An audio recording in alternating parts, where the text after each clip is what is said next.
Chaque matin, avant que le soleil ne touche l'horizon, des millions d'êtres humains murmurent les mêmes mots.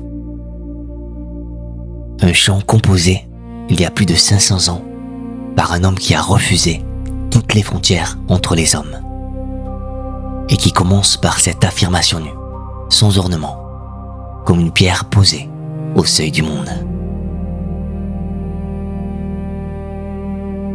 Il n'y a qu'un seul, et son nom est vérité.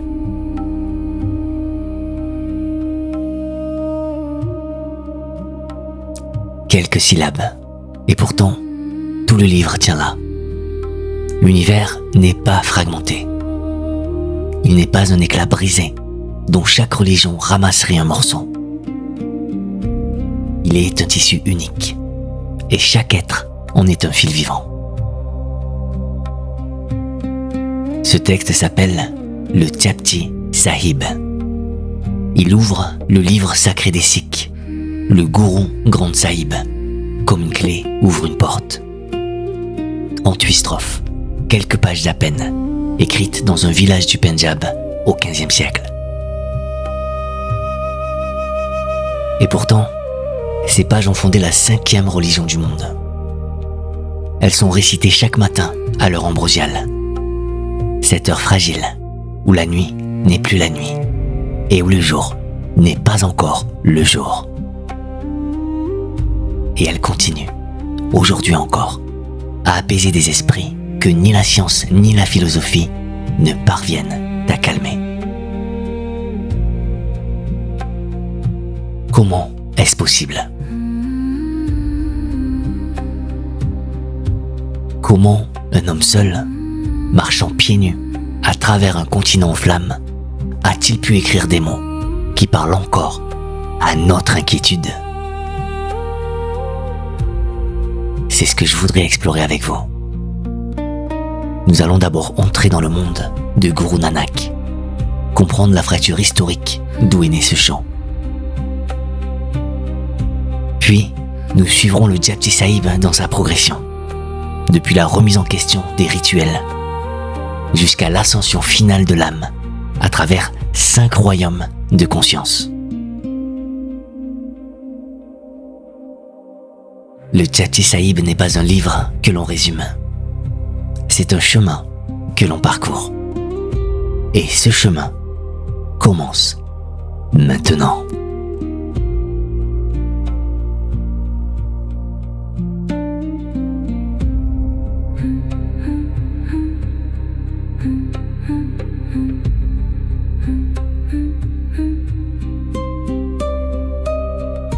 Imaginez le Pendjab au XVe siècle.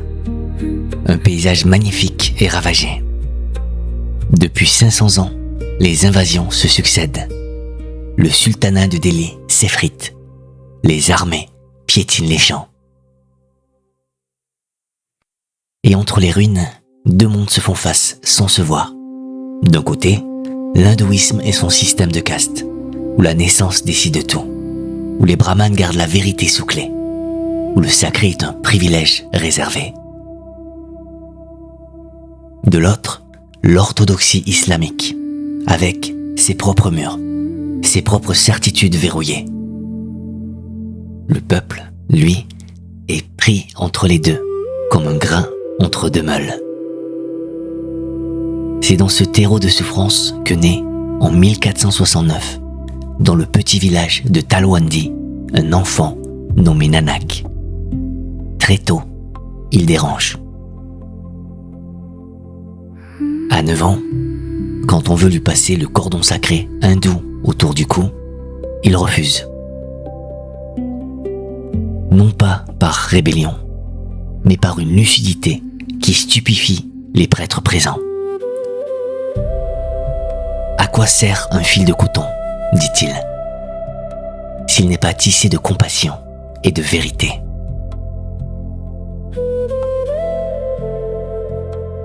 Mais le moment qui change tout survient plus tard. Nanak a une 30aine d'années. Il entre dans la rivière Bein et il disparaît. 3 jours, 3 jours sans laisser de traces. Quand il ressort de l'eau, ses premiers mots sont d'une simplicité absolue. Il n'y a ni hindou, ni musulman.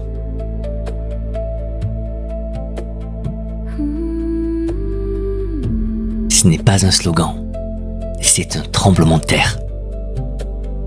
En une phrase, il abolit les cloisons que des siècles de doctrine avaient dressées. La vérité n'appartient à aucune religion, aucune caste, aucun prêtre. Elle est le souffle même de l'existence. Alors, Nanak marche. Il entreprend 4 grands voyages. On les appelle les Udasis. À travers l'Inde, vers le Tibet, jusqu'à la Mecque et Bagdad. Il ne voyage pas pour conquérir. Il voyage pour poser partout la même question.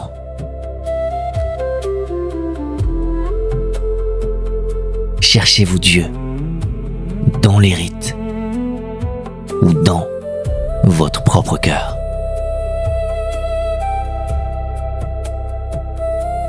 Et tout ce qu'il a vu, tout ce qu'il a souffert et compris, au fil de ces milliers de kilomètres parcourus à pied, il le condense en un seul texte, le Japji Sahib. Il le place en toute première page de son recueil sacré. La porte d'entrée, la clé de voûte, le premier mot.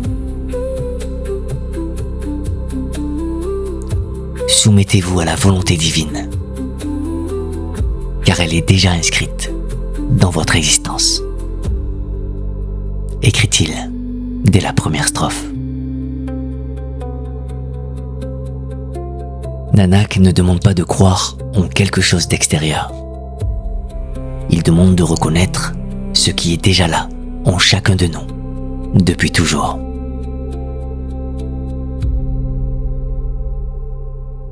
Maintenant que nous savons d'où vient ce texte et quel feu intérieur l'a forgé, entrons dans ces mots. Marchons dans ces strophes comme on marche dans une forêt ancienne, en sachant que chaque pas nous mène un peu plus loin de la surface et un peu plus près du centre.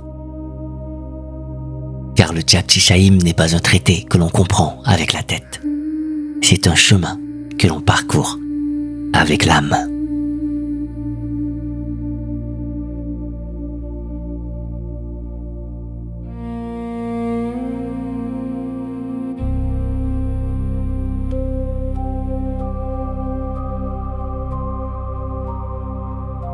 Le Japji Sahib ne commence pas par une promesse. Il commence par un refus. Nanak ouvre son texte par une démolition. Il ne construit pas encore, il déblaye. Le silence forcé des ascètes, inutile. Les pèlerinages aux rivières sacrées, insuffisant. L'accumulation de richesses offertes au temple, un voile de plus. Toutes ces pratiques échouent, dit Nanak, parce qu'elles nourrissent la seule chose qui devrait mourir, l'ego.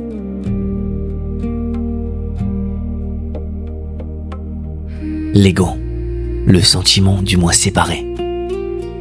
Ce que Nanak appelle le haumai et le mur du mensonge. C'est lui qui fait croire à l'homme qu'il est une île, alors qu'il est une vague.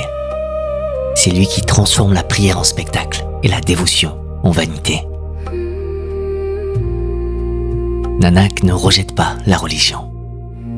Il rejette sa réduction à un spectacle extérieur. La vraie question n'est pas « Que faites-vous » La vraie question est « Qui êtes-vous quand vous le faites ?»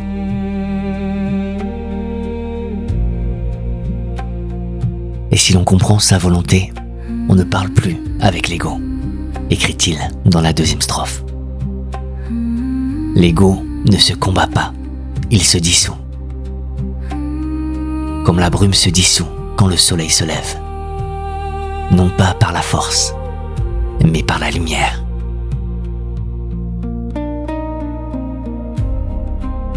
Puis le texte bascule. Après avoir montré ce qui ne fonctionne pas, Nanak révèle ce qui fonctionne. Un seul mot, répété comme un battement de cœur, dans les strophes qui suivent. Écoutez. Le mot Punjabi, Sunya, revient sans cesse, obsédant, comme le ressac d'une mer intérieure. Mais écouter, ici, ne signifie pas tendre l'oreille vers un son extérieur. C'est se rendre disponible. Dans le silence le plus profond de soi, à une vibration qui traverse l'univers entier. Nanak l'appelle le Nam, le nom, le verbe, le courant sonore primordial qui soutient chaque atome de la création. Écouter le Nam, c'est laisser ce courant traverser la coque durcie de nos certitudes. Cette armure que nous avons forgée depuis l'enfance pour nous protéger du monde. Et quand il la traverse, quelque chose se dénoue. Quelque chose d'ancien, de crispé, de fatigué se relâche enfin. Par l'écoute, la douleur et le péché sont détruits. Écrit Nanak. La douleur se dissout. La culpabilité perd son emprise. La sagesse des prophètes de toutes les traditions, de tous les temps, devient accessible. Non pas par l'étude, mais par la résonance. Comme une corde de luth vibre, quand une autre corde accordée à la même fréquence est frappée dans la pièce voisine.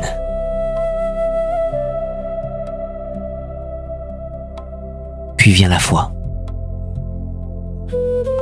Non pas la croyance, cette chose de l'esprit que l'on peut défendre ou attaquer.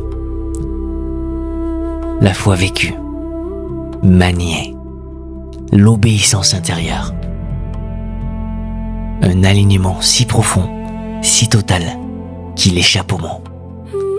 Nanak lui-même le dit. Celui qui a vécu cette foi ne peut pas la décrire.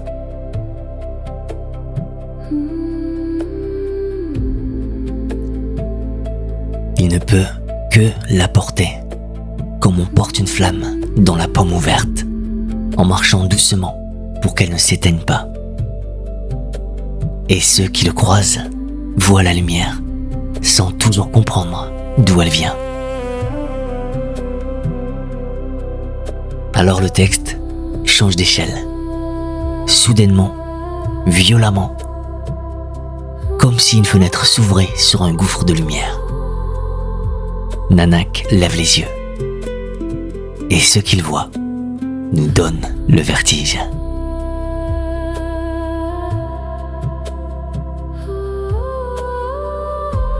Des millions de mondes, des millions de cieux, des galaxies au-delà de toute imagination humaine. Un univers si vaste que le chiffre lui-même devient ridicule.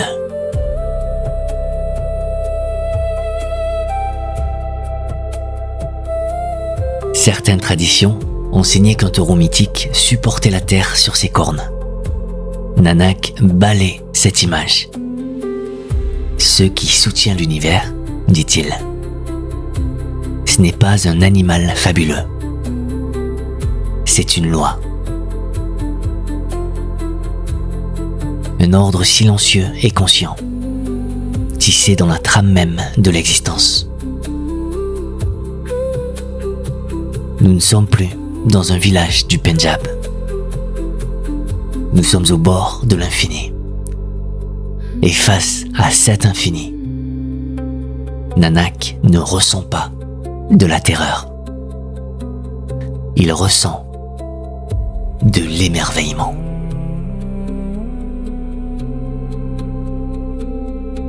L'émerveillement de l'enfant qui voit la mer pour la première fois et comprend, dans son corps, que quelque chose d'immense existe. Quelque chose qui ne se possède pas, qui ne s'explique pas, qui se contemple.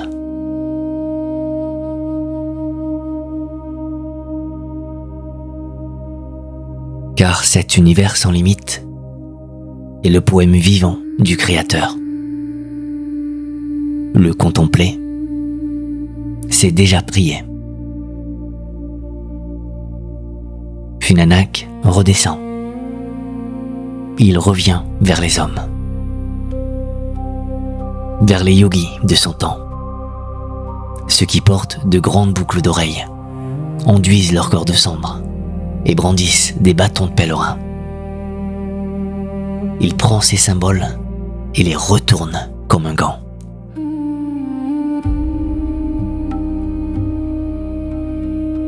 Vos véritables boucles d'oreilles, leur dit-il, c'est le contentement. Votre véritable bâton, c'est la méditation. Votre véritable cendre,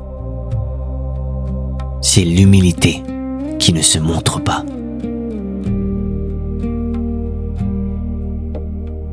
Conquérir son esprit, c'est conquérir le monde, écrit-il dans la 28e strophe.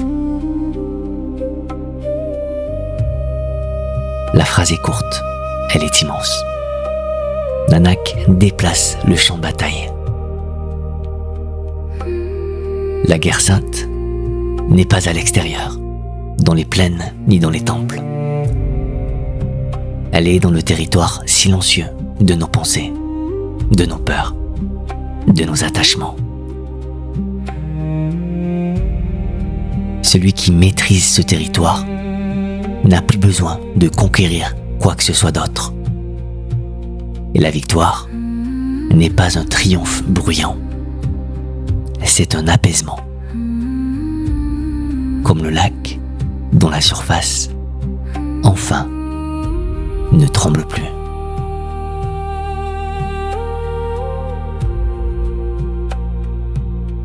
Mais le voyage n'est pas terminé, car au-delà de la maîtrise de soi, Nanak dessine une carte. 5 royaumes que l'âme doit traverser avant de toucher la vérité ultime.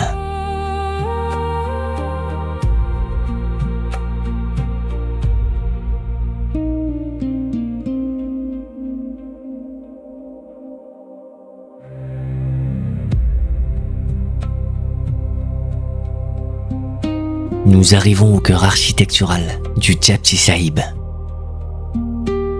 Ces strophes sont les plus structurées, les plus visionnaires du texte. Nanak y dessine avec une précision d'orfèvre les 5 étapes de l'ascension spirituelle. 5 paysages intérieurs que l'âme traverse dans sa marche vers l'absolu. Le premier royaume est celui du devoir, le Dharamkand. C'est le sol sous vos pieds. Ici, la terre est un lieu d'action, pas de contemplation passive. Chaque geste, chaque parole, chaque choix silencieux est pesé dans une balance invisible. La vie n'est pas une salle d'attente avant un ailleurs meilleur. Elle est l'examen lui-même. Et la nuit, quand tout se tait, chacun sait ce qu'il a fait de sa journée. Le deuxième royaume est celui de la connaissance, le Gyan Kand. L'âme lève les yeux et découvre l'infinité de la création. non pas comme un fait intellectuel, mais comme une expérience intérieure qui la foudroie d'humilité. Combien de vents, combien de rivières, combien de feux brûlent dans combien de mondes. La connaissance ici n'est pas une accumulation. C'est un vertige sacré.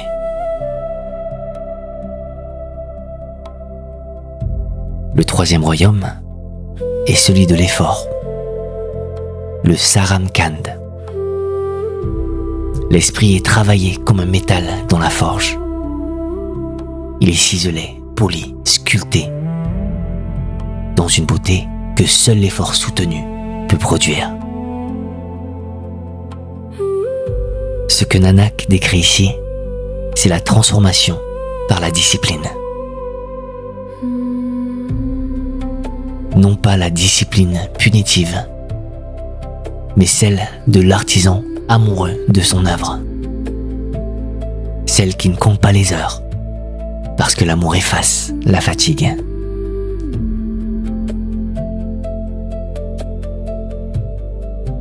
Le quatrième royaume est celui de la grâce, le Karamkand. L'effort seul ne suffit plus. À ce stade, l'âme reçoit un don qu'elle n'a pas mérité. La grâce divine descend comme une pluie sur une terre longtemps assoiffée. Les guerriers et les héros spirituels de toutes les traditions habitent ce domaine. La force ne vient plus d'eux-mêmes, elle vient de la source même de l'existence. Et le cinquième royaume est celui de la vérité, le Sach-Khand. Nanak prévient, les mots s'arrêtent ici. Essayer de décrire le Sach-Khand, c'est comme essayer de peindre le vent. C'est la demeure du sans-forme, l'endroit où l'âme individuelle et la conscience universelle cessent d'être deux choses séparées, l'aboutissement de tout voyage. Le silence après le dernier mot du poème. La goutte d'eau qui touche l'océan et découvre qu'elle a toujours été l'océan.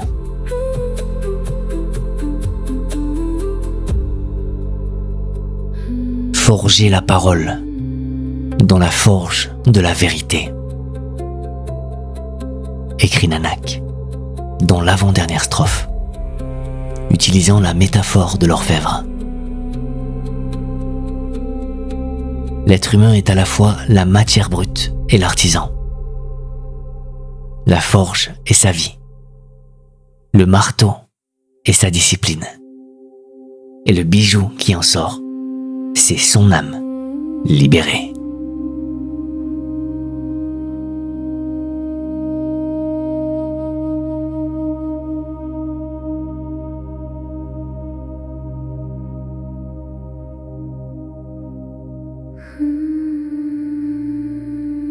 Nous avons parcouru, ensemble, le chemin que Guru Nanak a tracé il y a 5 siècles. Depuis la remise en question des faux semblants religieux jusqu'à l'écoute d'une âme. Depuis la contemplation vertigineuse de l'infini jusqu'à la maîtrise silencieuse de l'esprit. Et depuis le premier royaume du devoir jusqu'à cette demeure de la vérité où les mots s'effacent. Nanak a écrit ce texte dans un monde déchiré entre l'hindouisme et l'islam, entre les castes et les couronnes. Sa réponse n'a été ni un compromis, ni une synthèse. C'est un dépassement.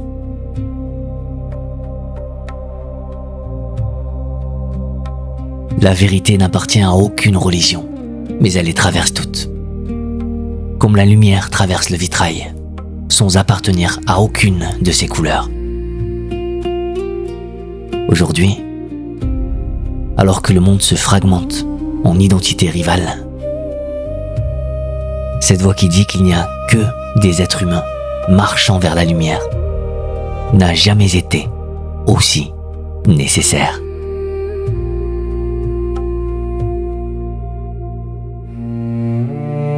Et si, ce soir, ou demain à l'aube, à cette heure ambrosiale dont parle Nanak, vous preniez quelques instants pour écouter.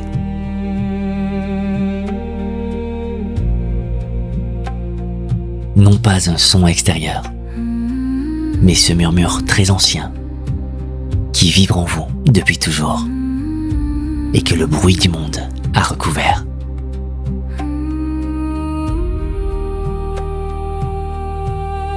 Le Japji Sahib ne vous demande pas de changer de religion, ni de croire en quoi que ce soit. Il vous demande simplement de revenir à vous-même, là où le silence et la vérité ne font qu'un.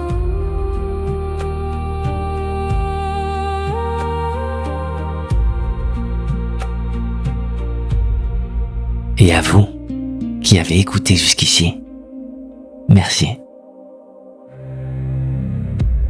Merci d'avoir prêté votre temps, qui est la chose la plus précieuse que vous possédez, à ces mots venus d'un autre siècle, mais destinés peut-être à ce moment précis de votre vie. Que ce voyage ne s'arrête pas avec la fin de cet enregistrement, qu'il continue dans vos pas, dans vos silences, dans la manière dont vous regarderez le ciel ce soir. Car celui qui a vraiment écouté, comme le dit le dernier vers du Japji Sahib, part le visage rayonnant et éclaire, sans même le savoir, le chemin de ceux qui marchent derrière lui.